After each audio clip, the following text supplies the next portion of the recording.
Nagaland governor L Ganesan അന്തരിച്ചു. Chennai Apollo ആശുപത്രിയിൽ ചികിത്സയിലിരിക്കെയാണ് അന്ത്യം.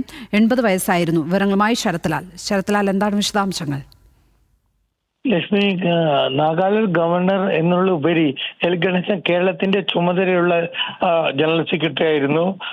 അദ്ദേഹത്തിന്റെ 2004 മുതൽ 2006 കാലഘട്ടം വരെ കേരളത്തിന്റെ BJPയുടെ ചുമതലക്കാരനായിരുന്നു എൽ ഗണേശൻ. അദ്ദേഹം PP മുകുന്ദൻ, അതേപോലെ തന്നെ PS ശ്രീധരൻപിള്ള, O രാജഗോപാൽ ആ കാലഘട്ടത്തിലെ പാർട്ടിയുടെ സംഘടനാ നേതൃത്വം, കേരളത്തിലെ നേതൃത്വം നൽകിയ ഒരു വ്യക്തി കൂടിയായിരുന്നു എൽ ഗണേശൻ.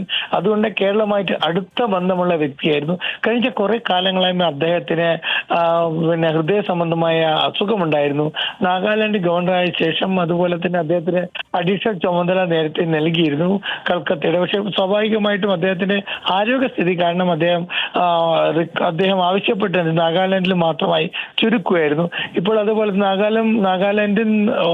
നാഗാലാൻഡിലെ ഗവർണർ ആയിരിക്കെ തന്നെ നാഗാലാൻഡ് വിഘടനവാദികളുമായി ചർച്ച നടത്തിയും അക്കാര്യത്തിൽ കേന്ദ്ര സർക്കാരുമായിട്ട് ഒരു ധാരണ എന്താത്തിന് വളരെ പങ്കുവഹിച്ച വ്യക്തി കൂടിയായിരുന്നു അദ്ദേഹം.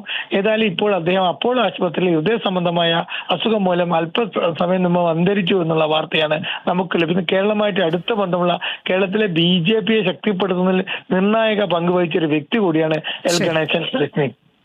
നാഗാലാൻഡ് ഗവർണർ എൽ ഗണേശൻ അന്തരിച്ചു. BJPയുടെ കേരള പ്രഭാരി കൂടിയായിരുന്നു അദ്ദേഹം.